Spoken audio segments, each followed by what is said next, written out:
외침을 들으니까 시원하기도 하고 뜨끔하기도 하고 잘 가르치고 강단에서 올바르게 성도들을 인도해야 되겠다는 어떤 책임감 같은 것을 다시 한번 각성하게 됩니다. 교수님도 지적했지만 구원의 확신만 가지고는 안 되고 정말로 확신이 있을 때는 자연스럽게 성령 하나님께서 거룩한 삶으로 인도해 가신다는 것이죠. 이것은 따로 갈 문제가 아니라 같이 나타난다는 문제입니다.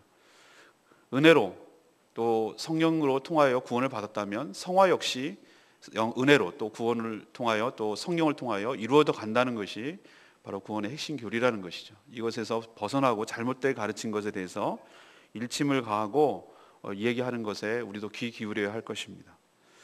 오늘도 영상에서 보셨지만 이번 작년 1년이 좀 지났습니다만 세월호 사건을 통해서 그 배후에 있는 구원파가 얼마나 우리에게 해악을 끼칠 수 있는 것인가, 기독교라는 허울을 쓰고 이단들이 활동하는 것이 얼마나 악한 영향을 줄 수 있는 것인가를 우리는 뚜렷하게 보았습니다. 정말로 구원을 받았다면 구원을 받은 자다운 합당한 삶이 자연스럽게 나타나야 되는데 그렇지 않다는 것을 구원파를 통해서 우리는 확실하게 알게 된 것이죠. 자, 그러면 비난만 할 것입니까? 저는 구원파 그리고 이 세월호 사건, 이 모든 것들을 보면서 비난만 하고 욕하고 손가락질할 것이 아니라 그 가운데서도 우리가 교훈을 얻을 수 있다고 생각합니다. 우리는 좋은 사람, 훌륭한 사람에게만 교훈을 얻는 것이 아니라 정말로 비난받을 만한 사람, 저렇게 살아서는 안 되겠다라는 것도 일종의 교훈입니다. 이것을 한자로 반면교사라고 합니다. 저 사람의 모습을 통해서 저렇게 살면 안 되지, 저렇게 살면은 망하지, 저 반대로 살아야지 라고 생각한다면 그건 역시 우리에게 교훈을 준다는 의미에서 반면교사라는 말이 나왔습니다. 우리는 지난 한 주간 동안 예수님 말씀을 통해서 이 마태복음을 계속 복 있는 사람을 통해서 묵상하는데 늘 우리가 복음서를 읽을 때마다 느끼는 바지만 이 바리새인들과 서기관과 예수님이 상당한 충돌을 보일 때가 많이 있어요. 여기서 무엇을 얻을 것인가? 우리는 오늘 제목처럼 반면교사로 삼아서 이 바리새인들과 이 서기관들의 삶을 통하여 우리가 반면교사의 교훈을 얻을 때 우리도 이렇게 따라가지 않냐고, 이런 일을 되풀이하지 않냐고, 우리도 바리새인과 서기관 같은 삶을 살지 않아서 올바른 삶을 살게 될 줄로 믿습니다. 그래서 무엇을 배울 것인가라는 오늘 내용을 가지고 이 바리새인과 서기관들의 삶을 통해서 살펴보려고 합니다. 먼저 이 바리새인과 이 서기관들의 삶을 버려야 될 것이 있는데 그것은 바로 교만하고 위선적인 신앙을 보였습니다. 이것을 우리가 버려야 된다는 것이죠. 뭐가 이들을 이렇게 만들었을까?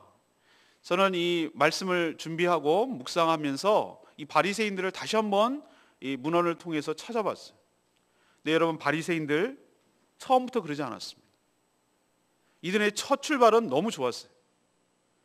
마카비 시대에 예수님 오시기 전에 그 시대에 헬라 문화권의 영향을 받아서 제사장들이 자꾸 세속화되고 헬라 문화의 영향을 받아서 세속화되어 가는 것에 대한 반발, 거기에 대한 이렇게 살면 안 되겠다라는 뜻으로 그 세속주의에 물들지 않겠다라는 결연한 의지로 나온 이 종파가 바로 바리새파예요.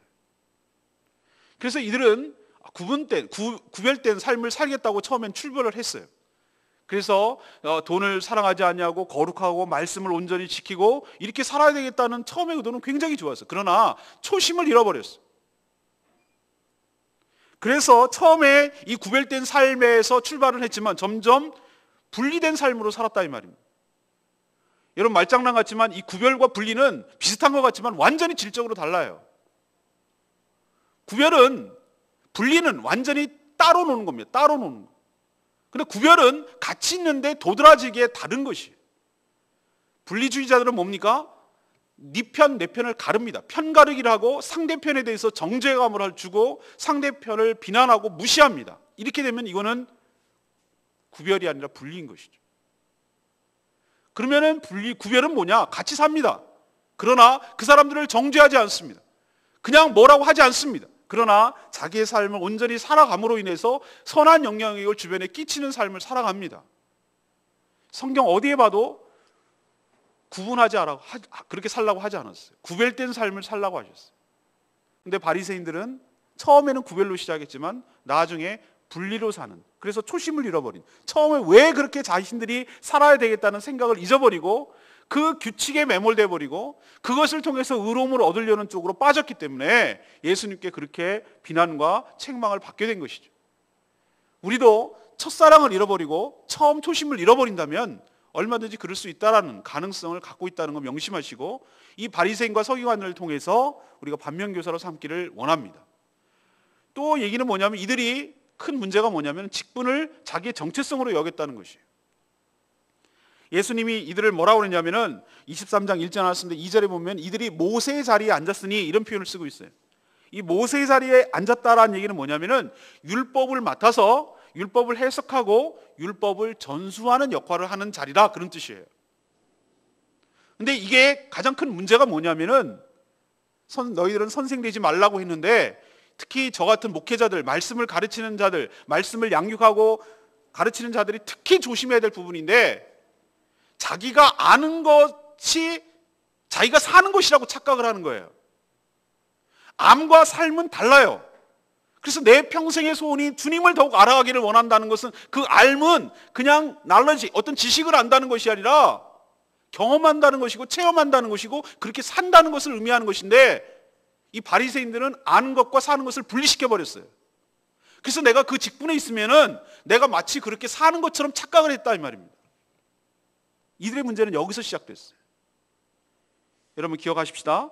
여러분 아는 것, 이게 사는 것 전혀 다를 수 있어요. 그냥 알기만 할 수 있다는 거 여러분 명심하십시오. 내가 많이 안다고 해서, 성경을 많이 안다고 해서 내가 성경대로 사는 건 아니에요. 별개의 문제예요.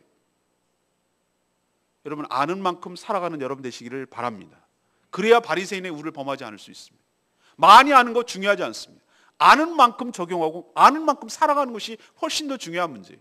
우리가 말씀 공부만 하려고 하고 묵상을 갖다가, 묵상의 하이라이트는 적용인데, 묵상을 했을 때, 하루 묵상을 하고 큐티를 했을 때 그 묵상을 한 끝이 무엇인가, 뭘로 나타나는가, 그 알미 삶으로 나타나고 적용이 돼야 되는데, 아는 것으로 하고 뭐 내가 더 많이 안다는 거고 그냥 분석을 하고 말씀을 깨닫고 이것을 알고 거기서 멈춰버린다면 우리도 점점 바리새화 된다는 거예요. 왜? 암과 삶이 별도로 놀기 때문에. 이들이 그런 우를 범했기 때문에 우리도 조심하라는 겁니다. 아는 것에 만족하지 마시고 여러분 아는 것과 믿는 것이 하나가 되는, 아는 것과 사는 것이 하나가 되는 역사가 있게 되기를 간절히 바랍니다. 또 무엇인가, 이들은 하나님을 의식하지 않고 사람을 의식했어요. 이게 결정적인 이들의 병폐예요. 이들은 누구보다도 사람에게 인정받기를 너무 목말라 했어요. 그래서 큰 사람들이 많이 모이는 길거리 어귀에다가 해가지고, 그들은 우리나라 제가 설명드렸잖아요. 도포자락처럼 길게 옷수를 해가지고 거기다가 말씀 구절을 써놔가지고 서로 경쟁하듯이 누가 더 기나. 왜? 그래야 말씀을 많이 쓰니까. 그러면은 사람들이 보기에 경건하게 보이니까. 여러분 지금도 정통 유대교인들 하는 거 보이시죠? 유대인들 턱수염하고 여기 이렇게 빵모자 같은 거 쓰고 여기다가 상자 같은 거, 까만 상자 같은 거 띠를 두르고 여기에다가 이렇게 이 가죽 같은 거 띠를 두르고 이렇게 삽니다. 그게 뭔지 아십니까? 그게 바로 말씀 구절이 써 있는 거예요. 말씀이. 그걸 경쟁적으로 더 넓히고 더 크게 하고 이렇게 띠를 두르고, 왜 그렇게 합니까? 내가 경건하게 살아간다 이거예요. 이건 철저하게 무엇인가, 하나님을 의식하는 경외하는 마음이 요만큼도 없어요. 하나님은 영이시니, 하나님이 영이시니. 오늘도 우리가 여러분 같이 처음 예배 시작할 때 얘기했지만 하나님은 영이시니 영과 진리로 예배할지니라. 왜? 하나님은 육신이 아니란 얘기예요. 그러니까 육신에게 보이듯 사람에게 보이듯 하는 아무런 의미가 없다는 거예요. 하나님은 마음의 중심을 보시고 영과 영이 만나는 지점이 바로 예배의 지점인 줄로 압니다. 근데 이 바리새인들은 그걸 실수한 거예요. 사람들에게 인정받으면 하나님께 인정받는 것으로 착각을 했어요. 하나님의 살아계심 그것을 느끼지 못하고 경외하지 못하고 하나님 의식하지 않았어요. 경외함이 없었어요. 사람에게 잘 보이는 것만 혈안이 돼 있었어요. 높은 자리에 앉으려고 하고 랍비라고 칭함을 받는 걸 좋아하고. 우리도 기억하십시다. 하나님을 의식하지 않고 점점 사람을 의식하기 시작한다면 우리도 나도 모르는 사이에 바리새화 될 수 있다는 거 여러분 기억하셔야 됩니다. 이게 반면교사입니다. 또 있습니다. 이들은 아닌 척해요. 근데 세속적 가치관에 굉장히 물들어 있어요. 가장 극과 극은 전 통한다고 생각하는 사람이거든요. 나는 극자와 극우는 가치관은 행태들이 너무나 비슷해요. 통격성을 띠는 거, 그리고 남을 아나무인으로 생각하는 것, 그 생각하는 방식, 행동하는 행동, 양식, 이것들이 너무나 똑같다는 거예요. 극과 극은 항상 통하더라고요, 제가 보니까. 이들은 굉장히 세속적인 것을 배격했지만 가장 세속화돼 버렸어요. 굉장히 물질을 멀리하는 것 같지만 가장 물질을 추구하는 사람들, 명예를 추구하는 사람들, 권력을 추구하는 사람들이에요. 자기 나름대로의 방식으로 거룩한 적을 빙자해서. 이거죠. 이런 이중성 때문에, 진솔하지 못하기 때문에, 이런 가장하고 위장하는 문제 때문에 예수님께 그렇게 책망을 받았던 것이죠. 우리도 마찬가지입니다. 우리의 속마음은 가득한 욕망으로 가득한데 그것을 거룩한 것으로 포장을 해서 우리도 추구하며 산다면 바리새와 된다는 뜻이에요. 여러분에게 몇 번 말씀을 드렸잖아요. 하나님의 비전이라고 빙자하지 말라고. 우리의 욕망을 갖다가 예수 팔아먹어서 내가 성공하려고 하고 예수 이용해가지고 내가 먹고 살려고 한다는 거, 그러면서 거기에다가 더 씌워가지고 그것을 하나님의 거룩한 비전이라고 포장하는 거, 이게 바리새인들로 나가는 길이에요. 네가 언제 하나님께 있어? 이렇게 물으실지도 몰라요. 내가 너한테 언제 그런 비전을 줬냐고. 우리 내면을 살펴야 될 줄로 믿습니다. 우리의 숨은 동기가 무엇인지를 살펴야 될 줄로 믿습니다. 우리 자신을 속이면 안 됩니다. 우리 내면의 깊숙한 동기가 뭔지, 왜 그 일을 하고 왜 그런 일을 하는지에 대해서 하나님께 정직하게 물어야 돼요. 그러지 않으면 우리도 바리새가 되는 거예요.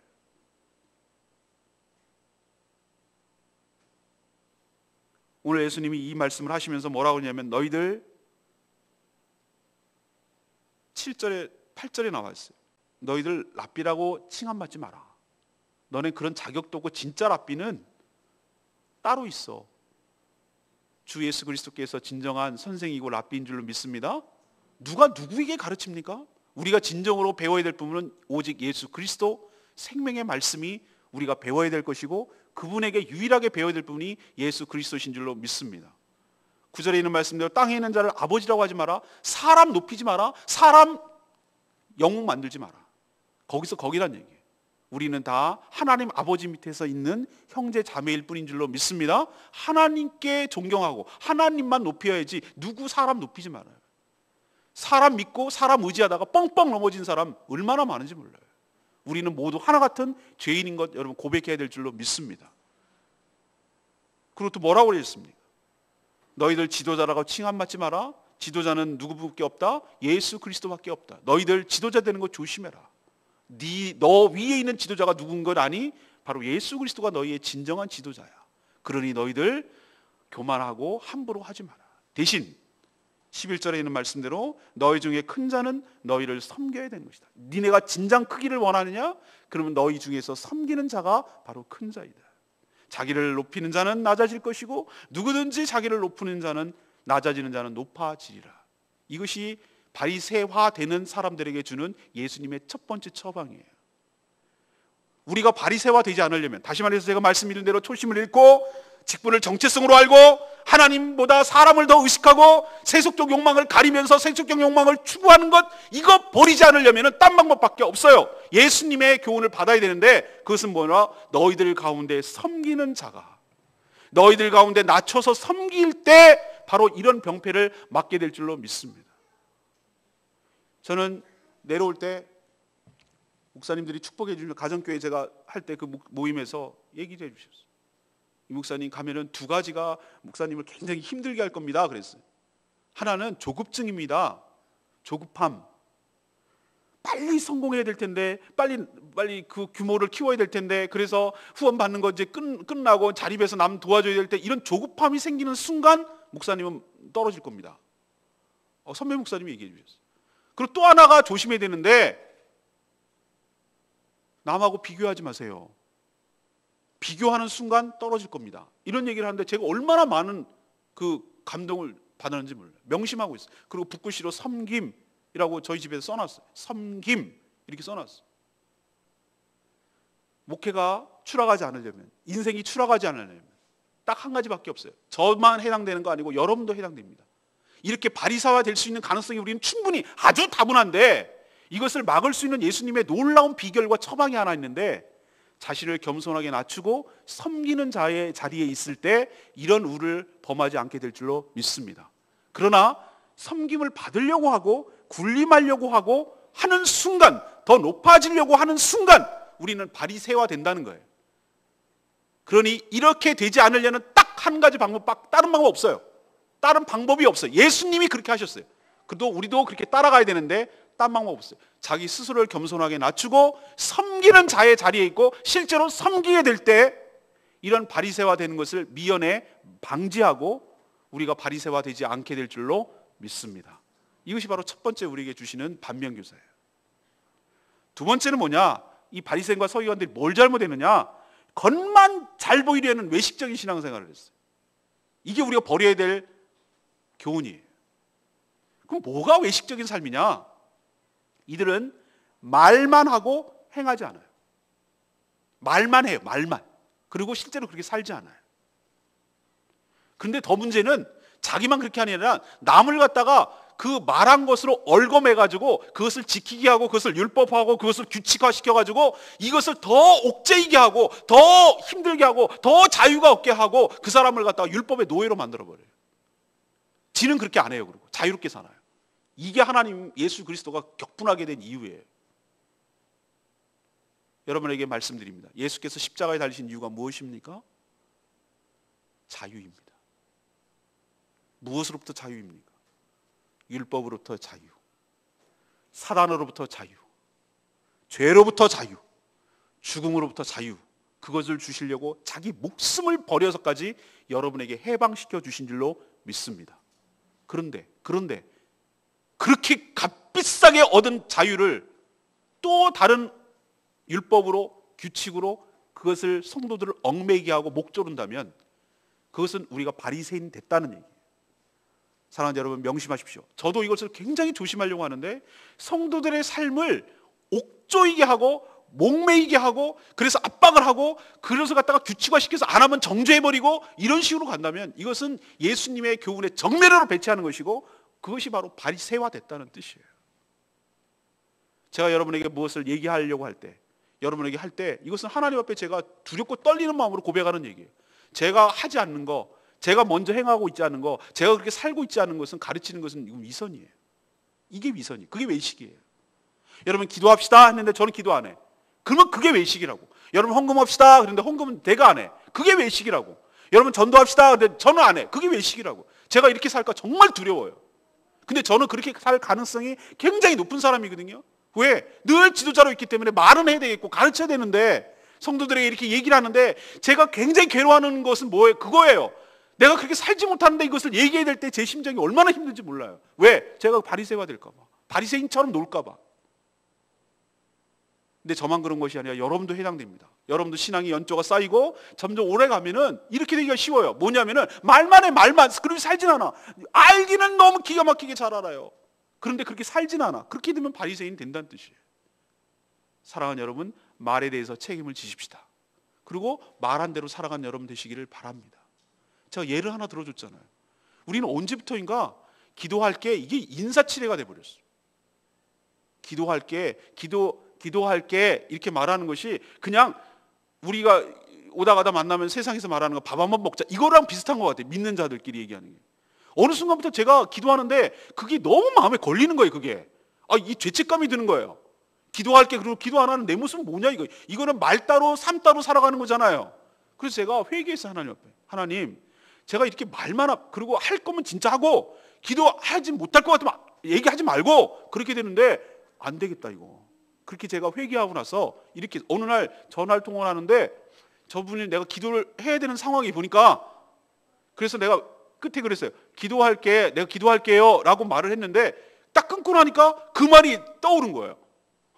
이거 뜨끔한 거예요. 그래서 내가 또 이거 끊고 내가 일상에 매몰돼 버리면 내가 잊어버릴 것 같더라고. 그래서 전화통 붙들고 그 순간에 어떻게 했냐면 하나님, 짧은 시간이었어요. 한 30초, 1초, 1분도 안 돼요. 하나님, 이 형제를 위해서 기도합니다. 하나님, 제가 너무 지금 안타까운 상황에 처해 있는데 불쌍히 여겨 주시옵소서. 그렇게 기도했어요. 왜? 내가 거짓말할까 봐. 말 따로 삶 따로 살까 봐. 두려웠던 거예요. 근데 그게 처음에는 문제시 됐는데 의식을 했는데 그것이 계속 무시되고 계속 반복되고 계속 일상으로 살아가다 보면 나도 모르는 사이에 말과 삶이 따로 가요. 말한 대로 안 살아요. 그렇게 될 가능성이 있습니다. 그렇게 살다 보면 나도 바리새인 되는 거예요. 처음부터 바리새인이 아니에요. 나중에 바리새인화 되는 거예요. 제가 아까 서두에 말씀드렸잖아요. 바리새인들 처음부터 그러지 않았어요. 그러다 보니 그렇게 됐어요. 우리도 그렇게 될 수 있다는 거 명심하시고, 말, 행동 따로 하지 마시고 말한 대로 앞뒤 똑같이, 속과 겉이 똑같이 그렇게 살아가는 여러분 되시기를 바랍니다. 이들은요, 또 뭐가 있냐면은 청렴한 척 했어요. 깨끗한 척 했어요. 세속에 물들지 않은 척 했어요. 그런데 알고 보면 지독스러운 물질주의자예요. 이들이 어디다 맹세하는 걸 보면 알 수 있냐면 이렇게 맹세했어요. 이들은 성전에다가 맹세하면 안 지켜도 된다고 그랬어요. 근데 성전의 금에다가 맹세하면 지켜야 된다고 그랬어요. 제단에다가 맹세하면 지키지 않아도 된다, 상관없다고 했어요. 근데 제단의 제물 위에다가 맹세를 하면 지켜야 된다고 그랬어요. 이게 뭐냐고요. 왜 이런 일이 벌어졌죠? 쟤는 추적하고 그 마음의 동기를 살펴보니까 금딱지에 관심 있는 거고, 재물에, 보이는 재물에 관심 있는 거예요. 우리가 세상적으로 말하면 세상에 가치를 부여하는 무언가 가치 있다는 것에 더 매몰됐다는 걸 제가 깨달았어요. 그러니까 거기다가 맹세하면 들어야 된다고 얘기하는 이유가, 알고 보니 그 가르침 속에 속마음을 추적했더니 이들은 지독스러운 물질주의자들이구나, 보이는 것에 더 현혹당하는 사람들이구나 라는 것을 알았어요. 오늘 23장을 보면은 14절 보면은 없음 이렇게 나와 있어요. 없음. 저는 성경을 처음에 어렸을 때 중학교 때인가 읽다가, 아니 뭐하러 없음을 갖다가, 그럼 없으면 다음 절로 그냥 이어버리면 왜 없음이라고 놔뒀을까? 나중에 이제 신대원 들어가고 공부를 해보니까 이게 없음이 왜 없음으로 놔뒀는지 이유를 알겠더라고. 없다고 표현하는 데는 이유가 다 있는 거예요. 뭐냐면은 다른 사본에는 이 구절이 있거든요. 그리고 이게 복음서가 혼자만 있는 것이 아니라 사복음서가 있으니까 서로 견주어 봐야 되거든요. 이 에피소드를 얘기할 때는 다른 복음서는 뭔가 있다는 얘기거든요, 내용이. 그러니까 여기는 없지만, 마태복음은 없지만 딴 데는 있으니까 그냥 없음이라고 놔두고 나중에 참고하기 위해서 14절 공란을 둔 거예요. 근데 그 14절에 들어가야 될 내용을 나중에 제가 깨달았어요. 이게 뭐냐, 이들이 왜 물질주의자인 걸 알 수 있냐면은, 이들이 선생된 것을 이용해서, 요즘으로 치면은 브로커 변호사, 이 바리새인들이 힘없고 법률적으로 잘 상식적인 거 모르고 율법도 모르고 그런 사람들, 특히 과부들, 고아들, 나그네들, 사회적 약자, 3대 약자라고 할 수 있는 그들을 갖다가 법률적 자문을 해주고 율법적으로 조언해 준다는 이유만으로 등쳐먹었어요. 수임료를 받고, 그 다음에 뭐 계약서 잘못해가지고 땅 문서 돌려버리고, 이런 식으로, 우리식으로 막 표현한다면 그런 식으로 살았단 말이에요. 얼마나 지독스러운 물질주의자입니까? 자기의 알물, 자기의 권력을, 자기의 지위를 이용해서 물질을 탐하고 살았다 이 말이에요. 그런데 겉은 아닌 척, 청렴한 척 했다 이 말이에요. 이게 역겨우고 구역질 나는 거예요, 예수님 보시기에. 이들이 얼마나 외식적인가. 향신료의 11조를 드렸다고 그랬어요. 박하와 근채와 뭐 이거는요, 우리들로 치면 후추, 그다음에 뭐죠? 추어탕 먹는 그 산초, 요걸 말하는 거예요. 아주 미량. 그다음에 베트남 쌀국수 먹을 때 상차인가 뭐, 이거 조금만 들어가는 거, 그거도 11조를 잘라. 한 그릇 들어갔으니까 요만 10cm 들어갔네. 1cm 잘라. 그리고 11조. 이랬단 말이에요. 예수님 그 당시 그랬단 말이에요. 그거 왜 그렇게 했죠? 나는 모든 일에 11조 하는 사람이야. 마치 이 쫀쫀한 조그만 것도 난 11조 한다라는 것을 과시하려는 거예요. 그런데 예수님 표현에 뭐라고 그랬어요? 너희들은 하루살이는 걸러내는데, 하루살이 왜 걸러낸다고 그랬죠? 정결법에, 레위기 정결법에 따라서 시체를 가까이 하면 부정되니까, 하루살이 죽은 것도 부정된 시체란 말이니까 후 불어가지고 그건 걸러내요. 왜? 그거 먹으면 내가 부정되니까. 근데 예수님 표현에 의하면 하루살이의 대칭점, 아주 큰 거, 낙타는 네가 삼키는 도다. 낙타를 어떻게 삼키겠어요? 그 얘기는 뭐냐면, 하루살이 같은 거 조그만 것은 이렇게 하는데 실제로는 진짜 큰 덩어리는 낙타는 꿀꺽 삼키는 너네들의 이중적이고 위선적인 삶을 그렇게 표현한 거예요. 그럼 낙타 같은 게 뭐냐? 뭘 갖다가 완전히 제끼느냐? 그것은 예수님께서 추구하는 바 정의, 더 중요한 율법의 정의, 그 다음에 긍휼, 믿음, 이런 것은 진짜 상실했어요. 이거 상실했다는 얘기는 껍데기 신앙을 붙들고 있다는 얘기예요. 이들이 이런 식으로 외식적인 삶을 살았어요. 예수님 표현하면 회칠한 무덤이라고 그랬어요. 회 왜 칠합니까? 무덤을 만지면 부정하니까 그 표시하기 위해서 회를 칠해주는 거거든요. 남 배려하기 위해서. 근데 그 회칠한 속에는 겉은 뺀지르르한데 속에는 뼈와 더러운 시신이 썩어 있단 말이야. 너네가 바로 그렇다는 거예요. 겉만 뻔지르르하고 속은 탐욕과 방탕과 외식과 불법으로 가득하다라고 예수님이 질타하셨어요. 속과 겉이 다른 삶. 이게 외식이에요. 그럼 예수님의 처방을 들어볼까요? 예수님 뭐라고 이런 삶을 살아가는 사람들을 얘기했냐면 이렇게 얘기했어요. 너희들은 26절에 나옵니다. 너희들은 눈먼 바리새인이여, 너희는 먼저 안을 깨끗이 하라. 그리하면 겉도 깨끗하리라. 아멘입니까? 다시 한번 복습해 볼까요? 제가 첫 번째는 뭐라고 했습니까? 교만하고 위선적인 삶을 해결하기 위한 예수님의 처방은 뭐라고 그랬죠? 낮아져서 겸손히 남을 섬길 때만이 이것을 해결할 수 있어요. 그럼 두 번째, 외식적인 삶, 겉과 속이 다른 삶을 살아가는 것을 해결하기 위해서 예수님의 처방은 뭐냐? 겉이 아니라 속을 깨끗하게 회개해야 될 줄로 믿습니다. 근데 우리는 겉만 깨끗하려고 하기 때문에 해결이 안 되는 거예요. 속을 깨끗이 해야 돼요. 저도 여러분 청소해 보면 알겠지만 겉만, 우리 세차해 보면 여러분 알아요. 어떤 사람은 남 잘 보이기 위해서 겉만 열심히 세차하는 사람이 있어요. 근데 진짜는 어디냐 말이에요. 속 아니잖아요. 거기에서 온갖, 세상에 내가 어느 차 탔다고 기절하는 줄 알았어. 차를 딱 탔는데 일단 차를 탈 수가 없네. 엉덩이에 깔려있는데 캔이 막 돌아다녀. 그리고 밑에 내려봤더니 이미 휴지에 캔은 수북히 쌓여 있어. 와, 그런 분이 있더라고요. 근데 겉은 깨끗해. 왁스도 막 바르고 난리가 났어. 아, 이게 외식이구나. 제가 그때 깨달았어. 그게 얼마나 공기가 오염되겠습니까? 그렇게 내부 실내 세차를 안 했으니 얼마나 에어컨으로 하고 뭘 하면은 히터 틀면 얼마나 그게 다시 들어가겠습니까? 어디를 깨끗하게 해야 됩니까? 아, 겉이야 비가 올 수 있으니까 못할 수 있어요, 세차는. 그런데 속은 해야 되잖아요. 우리가 그렇다는 거예요. 근데 세차를 해보면 알겠지만 속을 세차하는 사람은 겉은 안 하냐? 그렇지 않아요. 속을 하는 정도의 사람은 겉도 해요. 여러분들 심리를 잘 보십시오. 겉만 하는 사람은 속 안 할 가능성이 있지만 속을 청소를 먼저 하는 사람은 겉 할 가능성이 커요.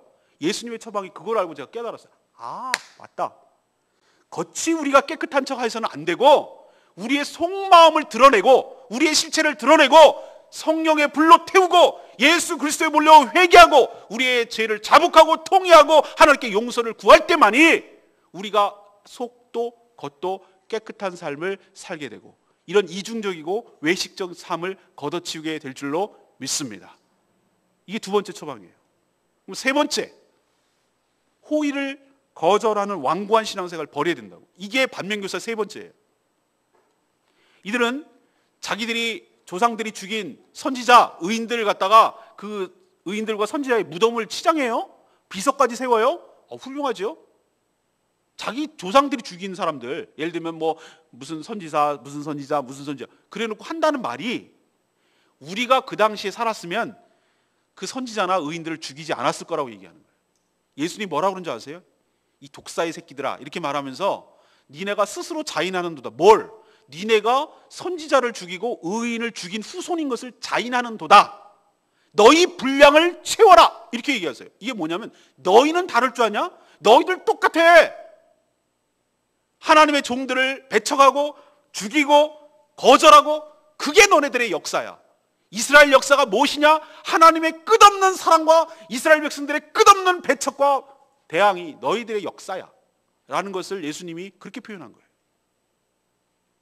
하나님의 심판도 무시하고 하나님의 끝없는 사랑, 하나님의 그 어떻게 보면은 짝사랑 같은 그 마음, 하나님은 자신의 언약을 충실하게 지키시려고 이스라엘 백성들을 끊임없이 종들을 보내고 끊임없이 회유하고 끊임없이 설득하고 끊임없이 얘기를 했는데도 불구하고 이스라엘 백성들은 그 완고함이 끝없이 패역함이 끝없이 다다라서 끝까지 거부하고 죽이고 때리고 없애고 내몰아친 역사가 바로 이스라엘 역사였어요. 예수님이 예루살렘을 쳐다보면서 뭐라고 했는지 아십니까? 내가 너희들을 암탉이 병아리를 품으려고 얼마나 내가 노력을 했는지 아냐? 그게 하나님의 사랑이죠. 했어요. 근데 정작 그 사랑을 받아야 될 너희들은 스스로 그것을 원하지 않고 거부하였도다. 사랑하는 여러분, 여기서 우리에게 가르쳐 주는 것이 있어요. 하나님께서 우리를 여전히 사랑하시는 줄로 믿습니다. 하나님은 끝까지 포기하지 않으셨어요. 우리 같으면 진작 포기했어요. 아이 더럽고 치사해서 내가 안 한다. 내가 너 뭐 얻으려고 그러냐. 우리는 자존심 상해서도 안 하고 내가 뭐 이렇게까지 해서 해야 되나? 라고 우리는 쉽게 포기했을 거예요. 그러나 하나님은 그 다음 없는 사랑, 우리를 인격적으로 대하시고 우리를 함부로 대하지 않으시고 우리를 설득하시고 우리에게 그럼에도 불구하고 우리를 향한 하나님의 사랑을 끝없이 베풀어 주시고 우리에게 돌아오라고, 회개하고 오라고, 내 사랑을 받아들이라고, 내 호의를 받아들이라고 한 그런 사랑이에요. 그러나 바리새인과 서기관들은 그 하나님의 호의와 그 친절을 찼어요. 스스로 박차버렸어요.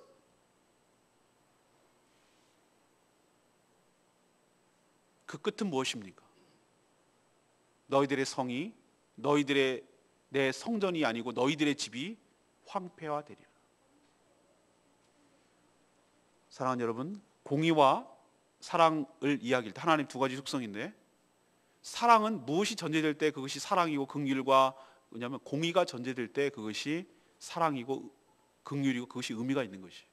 하나님은 그냥 끝까지 참고 끝까지 사랑한다면은 그거는 사랑 아니에요. 그것은 자비가 아니고 긍휼이 아니에요. 자비와 긍휼이라고 말했을 때 하나님의 심판이 당연히 있어야 됨에도 불구하고, 그럼에도 불구하고 우리를 건져내실 때 그 사랑이 의미가 있는 줄로 믿습니다. 그것이 그 긍휼이 의미가 있는 거예요. 하나님이 참는 거예요? 무한하지 않아요. 이 정도면 무한하신 거예요. 그러나 그 호의와 그 사랑이 끝이 있다는 거 여러분 명심하십시오. 하나님이 성전에서 떠났어요. 그들이 금각처럼 여기며 그렇게 애지중지하고 우상화시켰던 그 성전을 보라 그러면 너희 집을 황폐해야 된다고 그랬어요. 내 집이라고 하지 않았어요. 알맹이가 빠졌어요. 하나님이 안 계신 성전이란 뜻이에요. 니네 집을 내가 파괴하겠다고 해요. 이들은 철석같이 하나님의 집이라고 믿고 있는데 하나님은 정작 뭐라고 그러냐면은 그 호의를 거부하고 끝까지 거절하는 그들을 향해서 뭐라고 얘기하냐면 니네 집을 황폐화시키겠다는 거예요. 하나님 떠났다는 얘기예요. 니네 집이지 내 집 아니란 얘기예요. 제가 시골에 있을 때 할머니가 소를 여러 개 키우셨어요. 근데 소가 자라면은 소도 다 한 마리 한 마리마다 다 성질이 있어요. 여러분 개도 한 뱃속에 나와도 다 성격이 다른 것처럼 소도 그래요. 근데 어떤 소가 하나 있었는데 그 소는 아주 버릇을 잘못 들였어. 그래갖고 소죽을 갖다가 얼마나 끓이기가 어려운지 아십니까? 소죽 끓이는 거, 그 큰 거 해가지고 그 많이도 먹잖아요, 소는. 그래갖고 끓여다가 밥통에다 해가지고 그 낑낑낑낑 매가지고 갖다 밥 주면은 그 소는 희한하대요. 꼭 지 밥통을 갖다가 이렇게 뿔로 해가지고 뒤집어 엎어. 그리고 땅바닥에 넣어놓고 먹더라고요. 그러면 그 소는 어떻게 되죠? 주인이신 우리 할머니 할아버지한테 뒤지게 맞아요. 왜 맞죠? 지 밥그릇을 지가 찬다고. 복이 없는 거예요. 복이 없는. 제가 그거 보고 나서 지금 생각이 났어요. 아 그렇구나. 하나님께서 계속 몇 번이나 우리가 정성껏 끓여서 밥을 갖다 주는데 그게 귀한 줄 모르고, 그게 호의인지 모르고, 그게 사랑인지 모르고, 그걸 모르고 지 밥그릇 지가 찰 때 계속 그렇게 하는 게 아니라 언젠가는 맞는구나. 그게 반면교사예요. 사랑하는 여러분, 우리에게 하나님께서 지극한 사랑을 베푸시고 호의를 베풀어 주시고 기회를, 찬스를 주실 줄로 믿습니다. 그러나 그것이 계속되지는 않는다고요. 그러니 하나님이 주신 기회가 있을 때, 하나님이 주신 찬스가 있을 때, 하나님이 주신 호의가 있을 때, 하나님의 은혜가 있을 때 그 은혜를 잡으시는 여러분 되시길 바랍니다. 그걸 놓쳐가지고 바리새인처럼 망하지 말고 그 은혜를 잡으셔서, 그 축복의 기회를 잡으셔서 축복이 내 것이 될 때 그것이 의미가 있잖아요. 버리면 그게 무슨 의미가 있어요? 그걸 교훈 삼으란 얘기예요. 예수님께서 반면교사로 삼으란 얘기예요. 세 번째 처방은 그겁니다. 올 때 잘해. 찬스 있을 때 잘해. 품으려고 해주실 때 모른 척하고 조아리고 들어가. 그게 네가 사는 길이야. 우리도 어렸을 때 우리 어머니 이 녹화한 거 들으세요. 저랑 내 동생하고 오늘 우리 내 동생 바로 밑에 동생 생일이에요. 축하 문자라도 보내야 될 것 같아. 근데 이 동생이 얘는 어렸을 때 별명이 대축가시라고. 대축가시. 애가 꼬장꼬장하거든요. 저는 범생이 그러면은 벌벌벌 떨고 그냥 일단은 책 잡힐 짓을 안 해. 저놈은 책 잡힐 짓을 가끔 한 것 같아요. 일로 안 와? 그러면 안 와. 진짜로 안 와요. 일로 오면은 한 대 맞고 빨리 끝날 건데 안 오고 약 올려. 그래서 잡혀가지고 뒤지게 맞는 거예요. 그러면은 혼날 것 같으면 어떻게 되느냐? 어떻게 되죠? 그 호의를 베푼 거예요. 호의를 베푼 거거든요. 잡혀주는 게 호의를 베푼 거예요. 그리고 파고들어야 돼. 한 서너 대 맞아요. 그런데 서너 대 맞고 파고들고 잘못했다고 막 불고 그러면은 서너 대는 맞고 끝날 문제인데, 기회거든요. 그게 찬스인데 안 들어오고 바깥으로 들고 뱅뱅거리고 약 올리면은 뿔딱지가 나가지고 화가 머리 끝까지 나는 거예요. 그거 잡히면 진짜 죽었어. 오늘 비 오는 날 먼지난으로 맞는 게 그 케이스예요. 사랑하는 여러분, 하나님께서 호의를 베푸실 때 그것을 잡는 여러분 되시기를 바랍니다. 그게 일단 호의인지 아닌지부터 분별이 되겠지만, 하나님은 은혜를 베푸실 때 그것을 잡고 돌이키시고 회개하시고 하나님 품으로 다시 돌이키는 여러분 되기를 간절히 바랍니다. 자, 말씀을 정리하면 이거예요. 여러분, 우리는 희한한 버릇이 있다고. 헐리우드 영화 보면은 자기가 주인공이라니까. 자기가 주인공. 어벤져스, 슈퍼맨, 뭐 스파이더맨, 그건 자기가 스파이더맨이야. 자기가 스파이더맨. 근데 어느 날 제가 문득 성경을 읽다가, 왜 네가 스파이더맨이야? 네가 악당이야 라는 생각을 내가 하게 됐어요. 네가 맨날 왜 주인공이라고 착각을 하지? 아니야, 너는 주인공이 아니. 물론 그것도 조연은 조연이지. 네가 악당이라니까? 라는 생각을 제가 깨닫고 나서, 그렇구나, 이거는 나는 싹 피해가지고 나는 아닌 척하지만 우리가 바리새인일 수 있다는 걸 왜 생각을 못했을까? 이런 생각을 제가 하게 됐어요. 사랑하는 여러분, 우리도 장담할 수 없어요. 우리도 얼마든지 변질될 수 있고 바리새화 될 수 있어요. 그렇기 때문에 오늘 반면교사로 삼으라고, 이렇게 하면 안 된다고 오늘 주시는 말씀을 붙들고 우리가 교훈을 얻으려고 하는 이유가 거기에 있어요. 제가 여러분에게 결론 내린 거, 첫 번째 좋은 팁 드리고 실천할 수 있는 건 뭐냐? 신앙의 화석화 막으라는 거예요. 화석화가 뭔지 아시죠? 죽어버리는 거, 정제화된 거, 박제화된 거. 이 신앙이요, 아무 쓸모 없어요. 신앙은 생물과 같아요. 살아있어요. 옛날 얘기하지 마세요. 왕년 얘기 꺼내지도 마세요. 라이센스 아니에요. 지금 살아있는 관계예요. 하나님과 나와의 관계. 옛날에 관계 좋았잖아? 아니요. 지금 안 좋으면 안 좋은 거예요. 현재예요. 그리고 그 상태예요. 그러니 옛날처럼 생각하고 내가 잘했으니 뭐했다 이런 식으로 굳어진 신앙생활 하다 보면은 나도 모르는 사이에 이렇게 될 수 있어요. 어떤 것으로 규정하지 마십시오. 그리고 거기다 가두지 마십시오. 이쯤이면 되겠다라고 멈추지 마십시오. 멈추는 순간 추락합니다. 가두는 순간 썩어버립니다.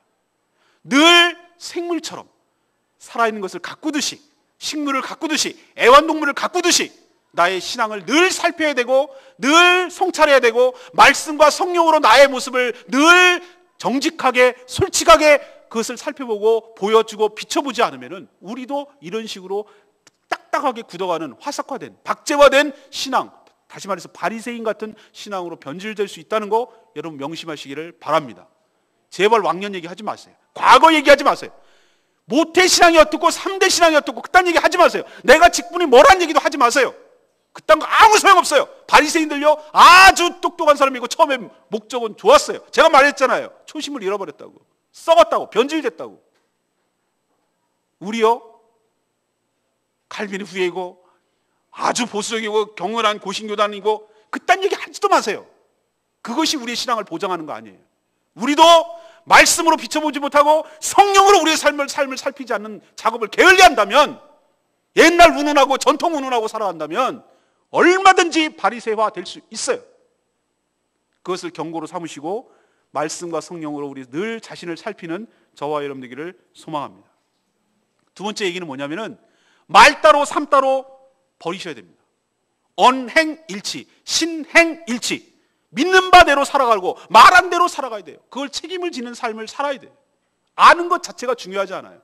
아는 게 왜 알아야 됩니까? 아는 목적이 뭡니까? 그렇게 살려고 아는 것 아니겠습니까? 아는 것 따로 사는 것 따로 한다면 그게 바로 점점 시간이 지나다 보면 그게 이중성을 띠고 외식하는 삶을 되고 바리새화 되는 거예요. 사랑하는 여러분, 배운 대로 또 깨달은 대로 묵상한 대로 실천하는 여러분 되시기를 바랍니다. 예수님이 주목하시는 것은 여러분의 말한 것이 아니라 여러분의 삶을 주목하실 거예요. 하나님 앞에 우리가 섰을 때 우리의 평가 기준은 말이 아니라 우리가 어떻게 살았는지를 보고 예수님은 평가하실 거예요. 그러니 바리새인처럼 말만 나불나불거리고 남만 이렇게 하지 말고 실제로 자기가 그렇게 사는 저와 여러분 되기를 소망합니다. 마지막 무엇이죠? 이런 얘기를 주어졌는데도 불구하고, 찬스가 있는데도 불구하고 하나님께서 다양한 각도로 주의 종들을 통하고 말씀을 통해서 여러분에게 신앙적으로 자극을 주고 도전을 주는데도 불구하고, 이게 찬스인 줄 모르고, 이게 축복인 줄 모르고, 이게 기회인 줄 모르고 그걸 날려버리고 그냥 한 귀로 듣고 한 귀로 듣고, 오늘 그냥 그렇지? 그냥 그때 그냥 좀 마음이 찡했지? 근데 나가버리면 아무리 잊어버리는 삶은 기회를 차는 거예요. 아까 제가 예화를 든 것처럼 지 밖으로 지가 차는 소예요. 그건 깃방망이 한 대 맞아요. 언젠가는. 여러분 기회를 살리시기를 바랍니다. 주님의 자비와 긍휼을 주실 때 받으시고 고치시고 회복하시고 회개하시고, 그래서 다시 서게 되는, 다시 관계가 회복되는 저와 여러분 되기를 간절히 소망합니다. 오늘 이 말씀 붙들고 우리